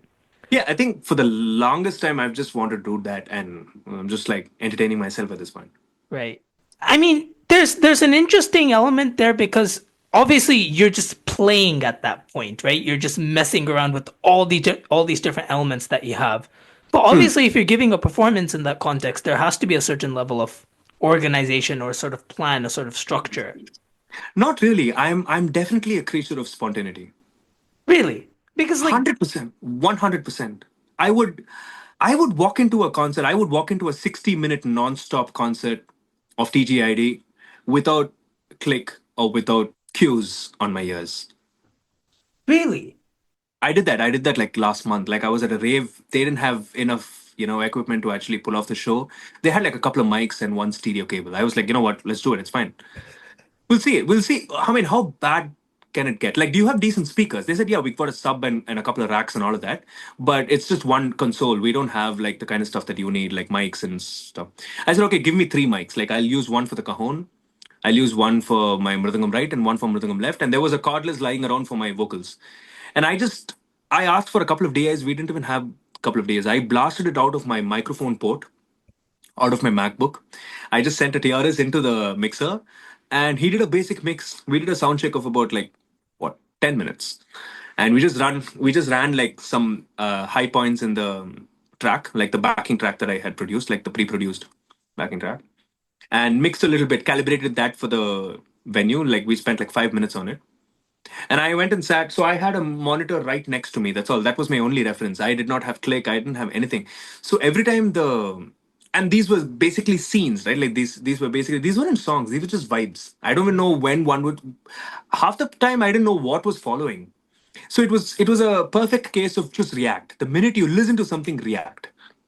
How would you react to it musically? And that was brilliant for me. And I think I thrive very well in that place. Like that's 100% spontaneity. Sometimes it lands, sometimes it doesn't, but I don't care. You got to do it. You got to make it land. That's the best part. Even if you trip, nobody sees you trip. Ah, People only still see you running. right. And well, that's something I've learned over time. And I have a couple of tricks down my sleeve. So Andamari, but yeah, I have no problem with no structure. Like in fact, I thrive on it. That's my that's also probably why my real time composing also really helps me because then I don't have to remember stuff. Right. And I have a problem remembering stuff. So I'm like, I'm not gonna remember stuff. TGID 60 minutes, sure. I'll just put something together for 60 minutes and go play a show. And you'll not once think that I'm actually lost. But I'm actually lost the entire show. I'll probably know where like I'll probably know the first song. That's it. And the last song. Mm. Or the last vibe or whatever Right, right. however you want to call it. But nothing in between. Sometimes I'm like, oh, this is still there. Oh, lovely. Oh, brilliant. Okay, let's indulge. And that's pretty much what TGID is. In fact, I have a second act of 1 hour. I did if I were to release it, I would call that album one or TGID volume one. I have a TGID volume two that I nobody's seen because I just played it for one show very recently, and that was going to be a completely different demography. So I didn't want to take volume one. I just sat and made another hour of music for that. It was a lot more energetic. It was a lot more like it was a DJ festival where I was a special act. So I sort of didn't want to be too out of the general Right. theme of the evening. It was an all nighter. It was like a 6 p.m. to 6 a.m. and there were like sunriser sets being played. And I was like right in the middle of it. I was like 12:15 to 1:15 or 1:30 or something like that. Like right when just past midnight, everybody's still very energetic. So I wanted like a banger set. I wanted some like a boiler room set of sorts, Mm, mm, mm. like something that really punches, something that really kicks, right? And so all my house, EDM, psytrance, hip hop indulgences just came, like all of that was like just 1 hour of just that, like really banger music, a lot of mistable Mm, mm. techniques, a lot of, but yeah, 100% my songs. Yeah, maybe you could listen to it someday, but still, I want to make a video. If I'm ever putting that out, I want to make a video of me playing that. Or maybe I'll just put the backing track out. It's still something that you can drive to. I'd like to think, but Mm, mm. we'll see. I have a bunch of options that I want to do. Some of my friends think I shouldn't be doing that, releasing that as audio because it needs to be a live product. Mm. So I don't know how to go about that. And there are just a bunch of these questions. You see, these are my problems. Music making is not like these are my problems. My what I'm trying to tell you, what I'm trying to, make clear to the world is quite the opposite. I'm like, let me make the music. Ah, I need to work with someone who can take care of everything else. Like if I were the manufacturer, I am the manufacturer. yeah. How can you be the sales guy? How can you be the marketing guy? How can you be the other side of the coin? Because if we are thinking to make a business out of it, then you got to have all of those, Right. you know. building a community, engaging your community, and well, giving back to it, and making sure you're really enforcing the kind of image and brand you want to build in, and all of that. I don't want to think of all that. I just want to make songs, bro. I just want to make all kinds of songs, and I want to play on them, and I just want to do that day in and day out, and sleep because it gets tiring, but come back to it. Mm. That's it. It's interesting. You have TGID, which is a solo act, and Mm-hmm. then something else you've done is Snacks, which is Mm-hmm. a duo act, Mm-hmm. but which sort of has, I mean, I've never seen the full TGID myself, so I'm going off, rough Mm-hmm. sort of teasers and things like that. But it seems like they both have a sort of similar vibe in terms of just going crazy in terms of rhythm, Yeah. right? Yeah. But they're different because one is alone and you have full control. One is you have to match with someone else. I understand Yeah. that this someone else is somebody as rhythmically crazy as you, Yeah. but nonetheless, there is a sort of synchronization, a sort of communication that has to happen, right? Yeah. How different is it working on expressing yourself in this sort of free sort of way alone versus with somebody? I think I've done bands and playing with structured music for such a long time that Fair enough. TGID is sort of my guilty pleasure. Fair enough. Well, is that a word? What, guilty pleasure? Yeah, yeah, yeah. Yeah, that is the word. That is the word. Yeah. Absolutely. Yeah, yeah, yeah. Hmm. So I have no problems working with structured music. I've done it for a very, very long time, like right from school. Right. Like when I talk about those prayers in school during like the mornings, those are pretty structured stuff. Like you have you have a verse, you have a bridge, you have a chorus, and then we all do different things in each of these places, and everyone remembers a lot of stuff. And we do that like day in and day out, and sometimes like through the week the songs get interchanged, and we sometimes take really old songs and stuff that we've never played and figured it out and all of that. Generally also usually used to have these hits that a lot of people liked, and every time that song would get that much more interesting because we all loved it, right? So Right. someone would play an extra fill, or someone would like surprise someone with a chord or whatever, like and some new harmony would come, and I'm like, oh, that sounds better than yesterday, bro. And so so I've never had problems with structured music at all. I've played with bands all my life, Right. like from school. Mm-hmm. So Snacks is definitely comfort zone level, in the sense that we do a lot of things that we normally wouldn't when we are part of a different band. Like Mm-hmm. because Kanaks, who plays the drums, Yeah. and I have been playing for a variety of bands for over about 10, 12 years together, and now we have our own band, right? So as the rhythm section in each of these acts, we have a very strict role to play, and rightly so. So maybe Snacks is our guilty pleasure, like Kanaks and I together, like because of all of those bands that we play together. And now it's like when Snacks came about, we're like, okay, how about we play everything that we've ever wanted to play everywhere in this band? And it's also sort of like, it definitely comes from a place of, well, rhythm sort of is always at the back of a Yeah. stage. It's Yeah. always Yeah. at the backstage. Like I have no problems being at the back of stage. This is not like some sort of ego Yeah. that's turning problematic, but there is a lot of baggage associated to it because of the way musicians are also treated sometimes. Okay, there's a lot of that going on in different parts of the country, and especially once you become professionals, sometimes it takes an ugly turn, and sometimes you have to stand up for it. And well, if you don't, it's just going to get worse. So, in an attempt to make our voice stronger and louder, in the sense that rhythm could take center stage too. Mm-hmm. I mean, we're not the first ones to do it, really, but we're definitely joining a long, long list of legends who've done it before us, and so that makes us proud. And so that is essentially is the purpose of Snacks, is to Mm. just like, dude, don't be polite. Like, we don't want you being polite here. We've seen you polite. We see you at those bands. You're polite. You're cute. But like when you come to Snacks, I really want to knock it out of the park every single time. And really free my arms, like really see where I can go, really. And that's really nice. That's a great place to be once in a while. Mm. It's Mm. just a bunch of vent. And it's Right. great. Yeah, I can definitely hear that in the music of Snacks. I was listening to the album Thrillex, and Hmm. I think it's the final song on the album. What was it called? Headbang Yourself to Your Deathbed or something like that. Yeah, headbang to a deathband. Yeah. Headbang to a Deathbed. I'm like, that title checks out when Yeah. listening to this. Yeah. I mean, you touched on it briefly, but this idea of rhythm being in the back, and I think Mm. that's this. I mean, correct me if I'm wrong, but I have this impression that this is especially true in India, where like singers off, Sure. Yeah, you could say that. where singers or melody often takes forefront, and so the other elements are in the back. Sure, you can say that. Is that something that's bothered you? I mean, it's not, it doesn't bother me like off the bat. Like musically, it doesn't bother me. Right.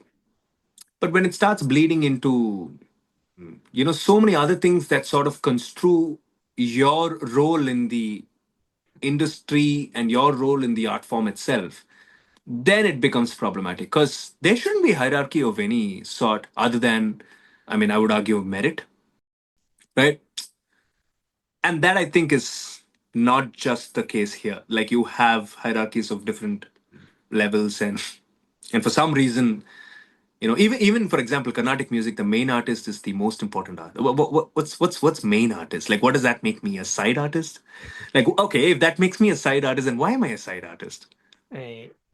Like, what makes me want? You know how problematic this jargon is because I mean, so that means that if I started learning the mridangam, I'm learning a side artistry. Mm, I'm starting to learn an instrument that's going to be a side instrument on a concert stage. That's problematic for me. I don't want to think about it that way mm. because it's not that way. The language is wrong, the usage is wrong because it's not sensitive enough to. I mean, we don't have a problem about the usage, but Yeah. the usage leads to practices that are problematic, right? If I can say that. Yeah.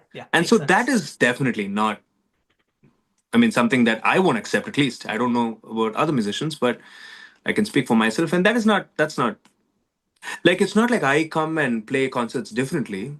I mean, it's not it first of all, there's no amount of reasoning required at all. I believe it's not something that should exist in the first place, but it's not like, when you're at a concert and you play, you're at a concert and you play. It's not like you play differently for a really good paying concert and you sort of tone it down and cut it down and decide to like not give away too much for a really less paying. I mean, how does one do that? No, nobody does that. Like even if people do that, I mean, I know I can be naive at times, but even if people do that, I don't care about them. I Mm, just know how I do it, and that's the only thing I'm going to care about. And nobody, even if some people are thinking about it, it's not gonna do you any good, bro. You're so much better off giving your like giving it your all. Like that's the best. That's probably what the reason should have been for you to have chosen something like this. If that's gonna be compromised, then well, you're going the wrong way. So um, you don't come into something like this wanting to shortcut. yeah. You don't come into this wanting to cut corners. I mean, there are going to be a lot more realistic and some things that are going to get out of your control. Like you're not going to be able to control most of these things. Like when you start getting older, it's not going to be easy playing the mridangam. There are physical restrictions to all of that. So you wait for those. You don't have to make more of those like even before those arrive because those are coming. You have enough problems as it is, right? You don't have to like make new ones. You can just play your you can just do your thing and be content with it. But things have to be done and said against stuff that you may not subscribe to, Mm, because if you don't do it, then and this is I'd like to think one way. Like now think about rhythm bands that could come about and suddenly it's like a statement that's being made in some way. I'd like to think. I mean, I don't want to think these things. Really, I right. don't want to think these things. I just want to play with my drummer friend and sweat it out, man. That's simple. It's as simple as that. Quite honestly, like that's all I want to do in life. Like I just want to like have every instrument that I own out in front of me and just run wild. I just want to be a kid again and make a few bucks while at it. That's simply what I just want to do. I'm not here to make a statement. Mm-hmm. Like I'm not here to do anything at all. I'm just here to, satiate myself. Like I'm just going to make music for myself. I'm just going to play because I want to play, and well, that's it. But it seems like that's not enough. So I'll do whatever it takes. When you're talking about structures and things that you can't control, obviously most of the industry operates under somebody else's control, right? Whether it be an organizer or a label or maybe on a grander scale, politicians or leaders or that's Mm, quite big scale, but you get mm. the idea, right? I think one way where you've managed to control your own environment is by creating your own label. Sound Creed? Kind of. I mean, it's not mine alone, but Yeah. sure, go on. Yeah. No, I'm interested in the motivation behind that because That I actually came about as an absolute, that's utopia. care. That's the Explain. utopic outcome of a very, very random phone call from someone who wanted to make an album for his dad as a birthday surprise. Really? Yeah, yeah, Okay. yeah. Songcrete wasn't planned at all. Interesting. Someone from Coimbatore by the name of Aditya He's Balasundaram one of had the three co-founders, he right? he is the capital investor. So he called me Okay. once. He's checked out my music. I don't know what he checked out, or I don't know if he saw me in some concerts or whatever. Hey. He reached out to me on Instagram very randomly, wanting to produce an album for his dad, who was gonna turn 75 the next year, and he wanted to. So he wanted to put Perumal and music together, and sort of like give that to his dad because his dad loved Carnatic music and Perumal and all of that, and he was a very well, he was just really, really well versed in Carnatic music, the meaning, the lyrics, sahityam, languages, composers. Like like he was like a walking encyclopedia of all of these things. So he thought he'd take some of his favorite songs, some of and all that. And so he really called me to say, okay, this is what I need. You got to make it for me, right? And I said, I'm down. Like I would love to. And suddenly my mind was bursting with these ideas, right? Like I was like, oh my god, we can make such a beautiful album with all of these songs. And those songs were great. Like some of the best songs in Carnatic music. Like you had Chakkani Raja, Orangasai, Yeah. Bundu Venuka, and Soundarrajam, and Karubaru, and Bhakti Bhiksha, and you had Amaranadipiran texts, verses that were available to be musicalized. We had to like Mm-hmm. we could tune it Yeah, yeah, yeah. potentially, and then there was Tirunadandandakam. So we had a lot of music to work on, and that was also right about when COVID really hit. So it was quite possibly, arguably, the only thing that we were working on, and it just worked out that way. And so when we made these scratches for him, we made like we came back in 3 months, and I gave him a budget. I sent it to him, and then the next minute he said, "Okay, I've wired you the advance." That's it. That's it. There was no conversation further about it, and I was like, "Who's this guy?" Because you generally don't work with people like that. Like Yeah. they just. And then after 2-3 months, he didn't utter a word after that. And then after 2-3 months, I made some scratches. I sent it to him, and he really really liked the direction we were going in. And so I suggested that we should do something more experimental for the third volume. Like I said, okay, first volume it's going to be scripts that are thousands of years old, musicalized. And then the second volume can be a bunch of these songs, pristine Carnatic presentation, like different instruments, different, like another swaram, mandolin, keyboard, flute, and all of that, veena. Mhm. And then the third album could be like an experimental soundscape for each of these songs, and that can be a lot more. It can be bolder, right? So Mm-hmm. we had a bunch of other songs for that volume, and he loved the idea. He was like, "This is brilliant. Let's do it." And then I sent him scratches. He loved it. And after the scratches came out, I started sending him like the full songs. Like the first song, one of the first songs I sent him was Orangasai. Mm. And Ravi ji and I worked on this. So one of my only conditions during this project was that I get to choose my team. Ah, okay. And even not just my musicians, like I would need another co-producer with me because I didn't know if he had a budget for like a second producer of sorts. But he was very magnanimous. He was like, yeah, I just need it, you tell me what you need. And so we got Ravi on board, and Ravi and I just started, like we got on to work and we did a bunch of those things. And the first time he heard Orangasai, he was in tears and he was like, dude, this is great. And so we were really happy because we really didn't know what his expectations were, and like the kind of Like, what did he appreciate? What did he not like? Like, because obviously this was not for just ourselves. So, like, when you're working for a client, you're like, okay, I really need to like understand what the requirement is. And Ravi was great at it. Like, I would definitely digress all the time, but Ravi was spot on, with understanding what the requirement was. He'd always keep me in check. And well, so we made a bunch of these songs, and I still remember the first time he heard Chakani Raja's intro. I mean, after that, he just like he couldn't stop there. He was like, "Guys, I cannot just leave you, let you go after one project. Like, this is amazing what you've created. Like, I didn't expect this."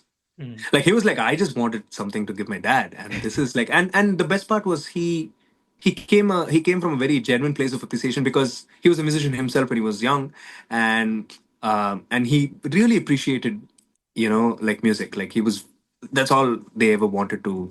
But they're from a family of industrialists. They ran a bunch of businesses and all of that. So he came to both of us and it's like, we got to start a company together. You guys are talent that I want to support, right? Like, I can't make a song, but I'd love for you to make these songs, and I'd love to empower you, enable you to do these things. And so he just put a bunch of money and made a company out of it, and he put us on the board. Like, we're creative directors now, and he's like the capital investor. He brings in the money, we bring in the ideas, we bring in the sound of the record label. So we thought, okay, like, having two creative producers in the company, we obviously are a record label at this point.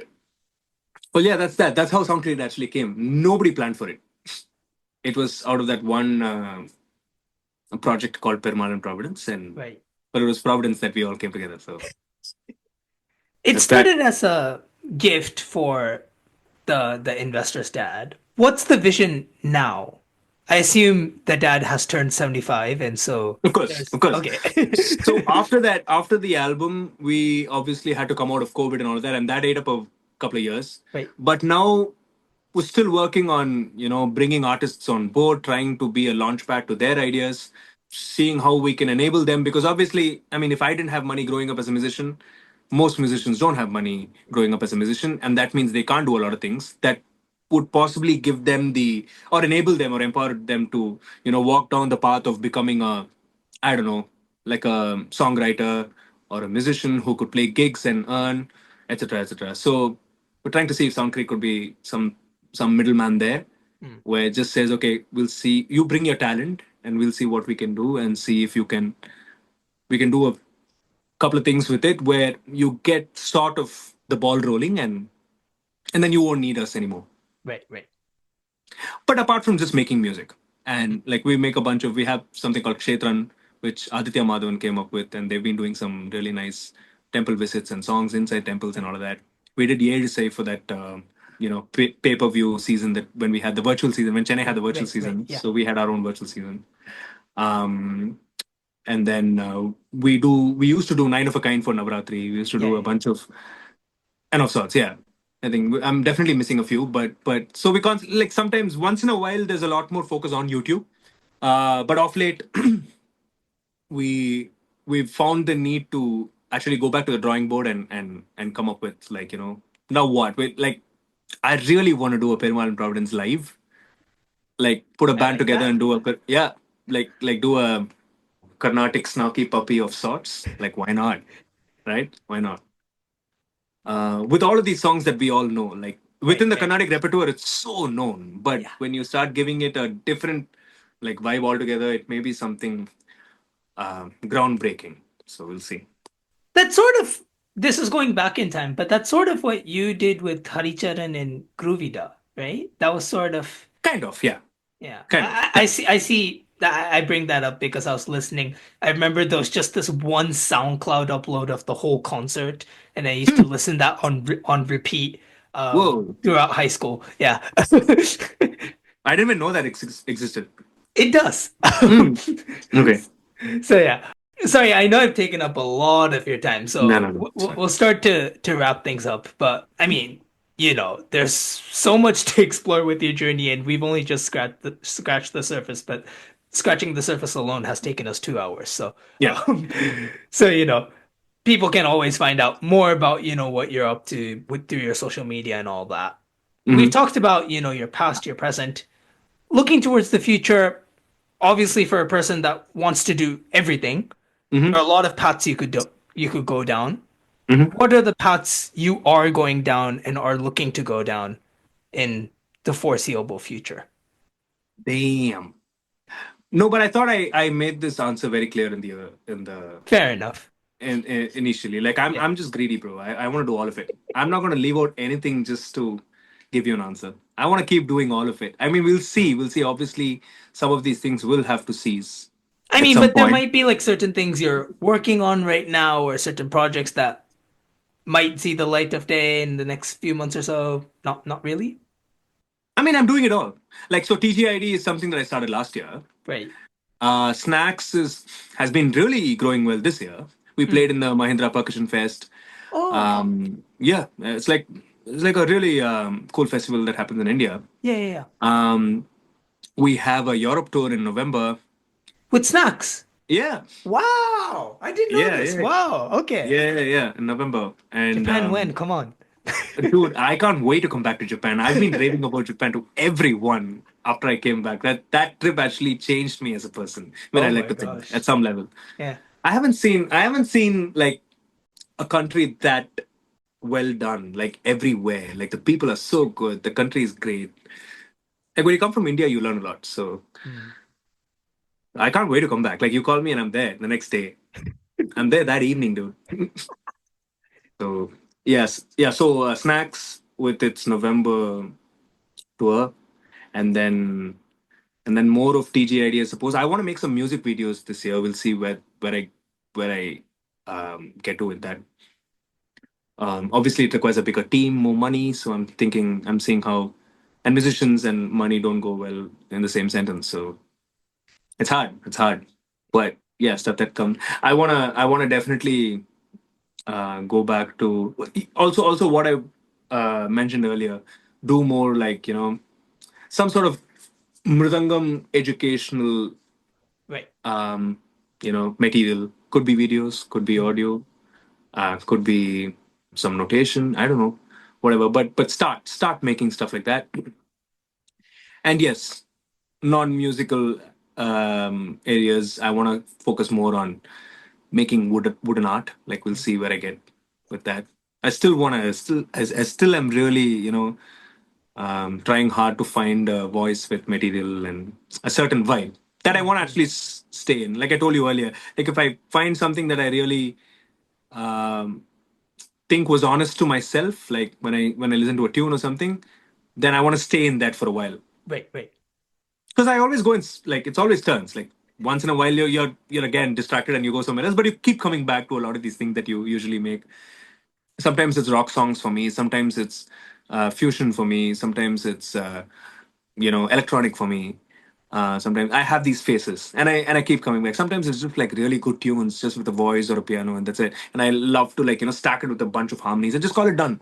Sometimes I'd go the absolute maximalist route and bring in every known sound to mankind there is like under one song, and just like lose my mind over it. And there are these different phases that I have, and I'm quite intrigued by them all. But yeah, this year is pretty set agenda wise. So even if I make one music video, I'll be really proud. And I have a few songs that are great candidates for it. I also have like scripts for it. I also write screenplay in college, so Oh, it's okay. yeah, I did. it's yeah. So I know what I want to do within these songs. I know a shot by shot. Like I have a file that I have that I can just like talk to the team about. I'm still having trouble putting a team together. That's not happening. But once that comes in, and I'm able to scrape a few bucks off my piggy bank, Right. then we have a video, and we'll see if that works out. Lovely. Hmm. Speaking of releases, just before we finish off, this podcast is sort of part of this mini series about the sort of upcoming album from me, which I had the honor of recording you on. Hmm. You spoke about how amazing Japan was, and I Hmm. think that session sort of encapsulates a bit of that because there were people who were watching who are sort of Carnatic enthusiasts and just want to see a Murudangam recording session. And that was super cool even for me, to see Japanese people, so invested in our sort of local art form. But yeah, Yeah. anything you want to sort of say about that recording session or even the Japan trip in general. But No, no, of course. Yeah, I remember being really spooked by that last pattern that you wanted me to play at first. I was like, wait, what? But but I really enjoyed the process of us actually breaking that down and figuring out, what to be played, and that was a really nice memory in the recording. Apart from obviously the recording itself, right, because right. that studio was great that we were in, Yes. and it was beautiful. And well, yeah. I mean, I don't know how much your song has changed since that session, Mm. but from what I heard, I thought it had some great ideas. I thought it had a. Speaking of unique voices and speaking of unique styles of songwriting, I did think there was a lot of Nishad going on, and I'd like to see more of that, because that definitely seemed like someone who wanted to piece things together in his own way, and that was nice because I'm very similar. Right. So, well, I don't know how the songs changed. By the way, I met Napier a couple of weeks ago, and he also mentioned that he played for the same song that Oh that my I played, gosh. Okay. and that was Right. nice. And He yeah, Napier and kills. I played for it. Yeah, Naveen Napier is one of the best bassists I've ever played with. Yeah. Yeah. Absolutely. Oh my gosh. That session with Napier was crazy. Hmm. He did some crazy stuff. Yeah. You should listen. I sent you the final masters. I mean, I haven't found the time, but No problem, no but problem. yeah, yeah. I definitely I'm curious. I'm just, curious to see how it all came together. And he was mentioning the same thing. That last section was he was talking about the same progression. So good job. I mean, if I manage to spook a mridangam player out, then something's gone right. No, I like how there was attention to parts like that, Right, and right. it was nice. It's definitely nice to play a little more mridangam, right? Absolutely. So yeah, that sort of wraps things up for this episode. Aside Hmm. from one final question that I ask every single guest that comes on. Hmm. Hmm. Um, that final question is a simple question, and it is, what's on your playlist? Oh, as of yesterday, I was listening to Tigran Himasyan and Matt Ah, Garska's latest work. who's the second person? Matt Gaska is the drummer from Animals as Leaders, and he's Oh, I worked on an see. album. Yeah, he's worked on an album with Tigran Himasyan. My gosh. Yeah, yeah, yeah, yeah. That's something. Now you see now you see how the worlds collide. But I'm sure it's gonna be something else. Wait, do you know this could be a long shot. Do you know Hmm. Tigran through Aditya? Uh, no, actually. Oh, okay, never mind. I do know now that Aditya at some point was supposed to work with him or Yeah, has yeah, yeah. worked on a song, Yeah, or yeah. I don't. Oh, he has. Okay, good. Yeah. Because I don't know how that conversation ended the last time we spoke about it, but I had discovered Tigran even before Aditya did. I Oh, used to okay. be a huge fan. I don't know if it's the song Gypsology or the album Gypsology I don't know. by Tigran Himasyan. Yeah, yeah. It was a three-piece album with Uh-huh. a pianist, a drummer, and double bass. Right. It's one of the wildest music I've ever heard. Like Tigran is like Yeah, yeah. a certain whack, but this was just like this was too like boss man like, and I was like, whoa, bro, like, because I'm also a big fan of Abhishek Cohen. I don't know if you've Oh, heard right, of right. Yeah, yeah, yeah. Abhishek Cohen. He writes some really beautiful music. Like one of my favorite songs is Seven Seas from his act, Okay. and he's also very similar sound, right? Like except for the fact that Abhishek Cohen is a double bass, Yeah, yeah. uh, you know, um, um, frontman, and Mm-hmm. Tigran is a pianist frontman, Yeah, yeah. but very similar music. Not like in the way the instruments come together, but not the styles. The styles are north and south. Yeah. But that's something. And then what did I listen to? I've been listening to a lot of Snarky Puppy. I listen to Snarky Puppy all the time. I've been going back to Jacob Collier's initial videos, Mm, starting with the Flintstones. right. Oh, I checked out. For some reason, I was listening to. I was listening to a lot of Stevie Wonder, but I don't know what I was listening to. So I listened to Jacob Collier's PYT, and Right. then obviously I went to MJ's PYT, Mm-hmm. and then that took me down a rabbit hole. I'm not able to remember what other songs that I was, but yeah, this is pretty much the vibe I'm on. And obviously, there's also a lot of Carnatic, but Mm-hmm. there's a lot of GNB Raghu sir, GNB Mani Iyer, KV and Raghu sir. There's a lot of Shemmangudi Shivaraman sir. There's a lot of Ramnath Shankaran sir. There's a lot of what else? There's a lot of DKJ and Mani sir. Aha. There's a lot of Shankaran sir and Maiwadhyar. Right. Yeah, there's a lot of Shemmangudi sir and Rambhadran sir. Mm. And I listen to a lot of these songs. Like I listen to a lot of Tanis too, but yeah, one of these songs at least once a day. Yeah, it's also a Carnatic. As far as Carnatic goes, it's a bunch of very very very repetitive playlists. Mm-hmm. I listen to the same things over and over again. Why is that? Well, I just find something new every time, and so it's beautiful. Well, that also goes on for the other songs that I listen to, but in Carnatic, it's so much more because I play the mridangam too, right? Yeah. So for me, it's like most of these other songs, I don't do anything like apart from understanding how songs are written and how what speaks to me more and why I like them and what I'd like to do with it and all of that. But Carnatic is more also like very. It's also very serious listening for me. I'm really paying attention to a lot of things. So this one, you were saying earlier that, when you listened, you're not paying attention or things like that. But with Carnatic, you are. Carnatic, I am. Right. Interesting. Carnatic, I am. Yeah. Huh. I'm very serious. I'm a very serious listener as far as Carnatic music goes. Huh. I don't know. I mean, I just want to be able to relate to every stroke. Mm. Because if there's ambiguity, then I'm not able to reason it, and so at that point, I'm actually potentially missing something that's there. Right. But so when I listen to it over and over again, I'm like, okay, I have to reason why some things are played a certain way in my own mind, so that when I find myself in that kind of position, I can make my own reasoning in a similar way, because that will lead to then appreciating it in that way. Right. Right. And that's what I want to get at, right? I want to be able to. I'm relying on my appreciation because I want to get there. So yeah. Lovely. Yeah. So Thanks a lot for this, Nisha. This is lovely, man. no, I mean, pleasure is mine. It's always great when you have a guest who fully, willingly goes on lots of tangents because that makes the conversation a lot more interesting and it puts the burden off me. I don't have to figure out things to talk about. Within one response, you'll give me 10 different things to poke at. And my question will be again with the same thing as, having 100 musical ideas and not knowing which one to pursue.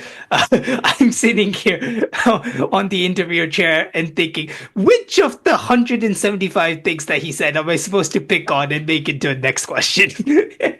Yeah, kind of happens with me all the time. No, it's super fun. I love Yeah. that. And my favorite episodes are the one where it's free and, I don't have to figure out things to talk about. And this was very much one of them. Well, I'm glad. Yeah, glad you think about it. Think about this episode that way. All's good. All's good as long as all's good. Lovely. So yeah, thank you so much once again. I'll save formalities. Make sure to follow Sumesh on all of his social media. I'll leave all of the links in the description. All of his accounts, whether it's Rudranim or Soundcreed or his woodworking account or Snax's account or how many other million accounts that you have. Go follow them all. And you still won't cover everything that Sumesh does, but we'll try anyways. Thanks, And man. Thanks for that.